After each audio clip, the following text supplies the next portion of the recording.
Tuhan Yesus pada hari Rabu ini memberi nasihat kepada kita. Saya ambil salah satu untuk kita pegang. Hendaklah kewajiban beragamamu jangan dilakukan supaya dilihat orang. Saudara-saudari, dalam hidup berkeagamaan ini, orang beragama itu ada kewajiban-kewajiban. Hukum Taurat itu penuh dengan aturan yang menunjukkan kewajiban orang beragama itu harus begini, begini, begini. Orang Farisi adalah orang yang mengimani bahwa orang masuk surga kalau menaati kewajiban. Tuhan Yesus akan membawa kesadaran hidup beragama bukan sekedar kita melakukan kewajiban.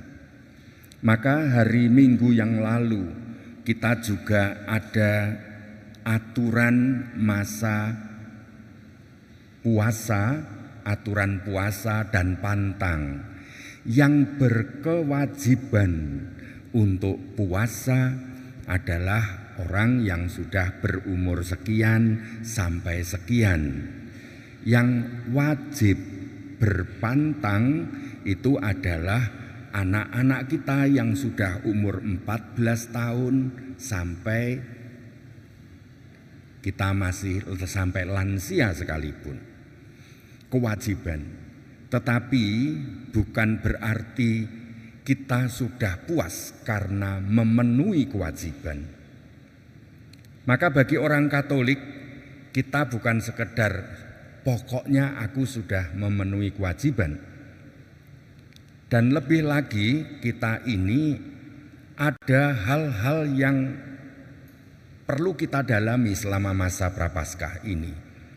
Apakah aku melakukan sembahyang, berdoa, atau doa malam, doa pagi, misa ke gereja itu sebagai kewajiban, ataukah caraku mencintai Tuhan?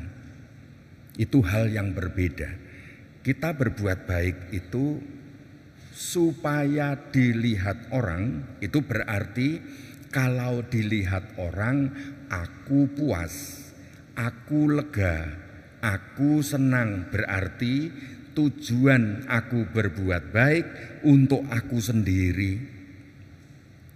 Di masa Prapaskah ini kita diajak untuk meneliti aneka gerak batin kita ini. Kalau kita berbuat baik, kalau kita ngomong, kalau kita memarahi orang, kalau kita mau menasehati orang, kita menyumbang sesuatu kepada orang lain, membantu orang lain, sebenarnya apakah kita sungguh-sungguh betul sudah tulus, sudah mencintai, melakukan dengan cara mencintai, sudah ikhlas, ataukah kita masih memegang tali dari apa yang kita berikan untuk kita ikat ke dalam kepuasan hati kita.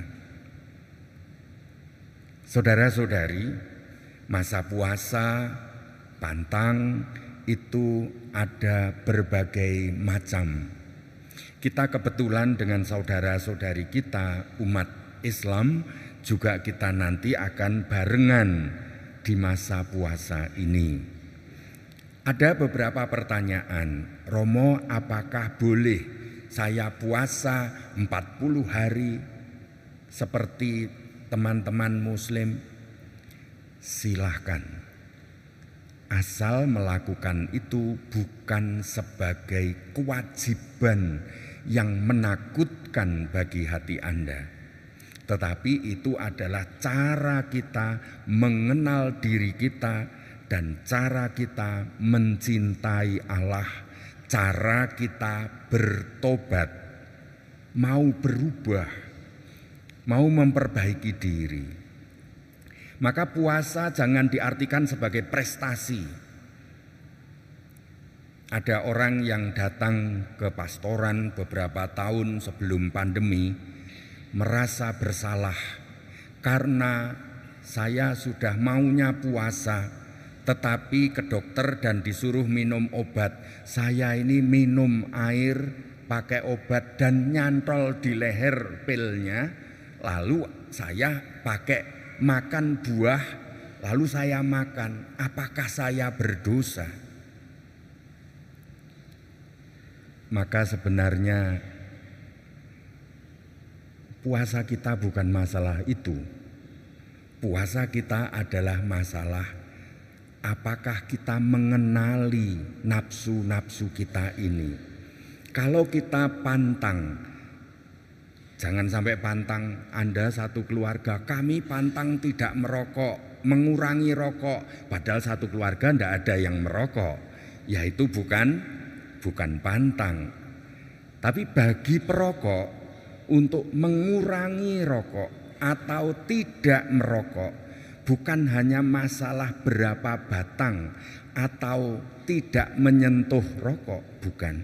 Tapi meneliti ada bisikan-bisikan apa saja, ada gerakan-gerakan apa di dalam nafsu dan batinku, di pikiranku ketika aku ternyata biasanya habis makan merokok. Tetapi ketika tidak merokok, maka kita merasakan bagaimana cara kerjanya nafsu kita. Itulah justru fungsi dari puasa. Maka orang Katolik tidak perlu merasa berdosa karena tidak atau batal puasanya, enggak. Bahkan pernah ada anak SMP yang di hari Rabu Abu, saya misa di pagi, lalu anak itu sore itu datang ke pastoran. Romo saya berdosa, Romo saya berdosa. Saya jangan marah Romo ya. Kenapa? Karena abu di dahi saya kelupaan tak raupi katanya. Saya bilang, abu yang ditaruh di dahi kita ini tujuannya bukan untuk ditonton orang. Tujuannya justru untuk masuk ke dalam diri kita. Apakah kita ini memikirkan? Apakah kita menyadari? Apakah aku merenungkan dengan akal budiku tentang abu ini? Bahwa kita yang segagah dan segemuk ini suatu saat jadi abu sebesar satu guci kecil. Sehingga apa sebenarnya yang siapakah aku di hadapan Tuhan? Maka ditaruh di dahi, bukan digeger atau di punggung tangan, tapi di dahi, supaya kita pikirkan selama masa Prapaskah ini, kita renungkan dengan daya akal budi, kita sadari tentang siapa manusia di hadapan Tuhan. Makanya ketika kita sadar, kita tahu, lalu kita bisa berubah. Yang tadinya kita ini yang terus mata kita menghadap ke nafsu, keinginan-keinginan, kesenangan-kesenangan, sekarang kita berubah menghadap ke Tuhan mau apa dari diriku. Perubahan inilah yang disebut dengan metanoia atau bertobat. Maka saudara-saudari, dalam masa Prapaskah ini fokus kita bukan masalah tidak makan apa, tetapi fokus kita sudah peduli apa ke dalam dan keluar. Ke dalam adalah kesikap memperhatikan nafsu-nafsu kita.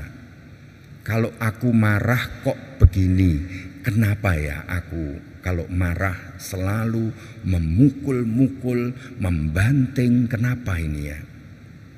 Kenapa aku ini minder? Atau kenapa aku ini malu ketika disuruh memimpin berdoa? Ada apa ya di batinku ini? Ada sesuatu yang aku takuti apa ini? Ada sesuatu yang aku gengsi ini apa? Lalu juga mengarah peduli keluar. Kita ini sudah berbuat baik apa pada orang yang membutuhkan?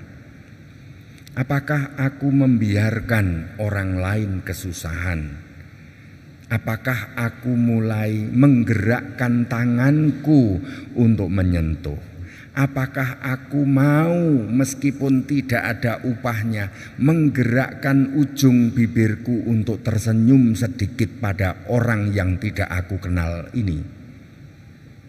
Ini adalah kepedulian keluar, dan itulah makna puasa bagi kita semua, sehingga kita ini berdamai dengan Tuhan. Tuhan menjadi wujudnya, hadirnya berupa damai, bukan berupa takut, berupa cemas, bukan berupa khawatir, tetapi ada kehadiran damai ketika aku selalu ingat Tuhan di dalam diriku. Maka saudara-saudari, selamat untuk memasuki masa puasa. Ajarilah anak-anak Anda sejak kecil. Tunjukkanlah ini amplop aksi puasa. Bukan untuk ini tabungan, bukan. Bukan untuk uang sisa, tidak. Jadi dilatih sejak kecil. Kamu jajan setiap hari berapa? 5.000. Oke. Berapa yang akan kamu berikan kepada orang lain yang membutuhkan? Mama, aku mau memasukkan 1.000. Oke, peluklah anak Anda, katakan, Mama bangga dengan anakku yang murah hati, yang penuh kasih. Lalu disitulah nanti kita pasang, kita tunjuk di, oh ini amplop APP si A, amplop APP si B. Lalu pada akhir nanti sesudah Paskah, bagaimana anak-anak kita diajak, ayo menyerahkan kepada ketua lingkungan atau bendahara lingkungan, biar tahu siapa koordinator paguyuban iman di lingkungan kita. Dengan demikian kita sebenarnya sedang melakukan pewarisan iman kepada generasi kita yang akan datang.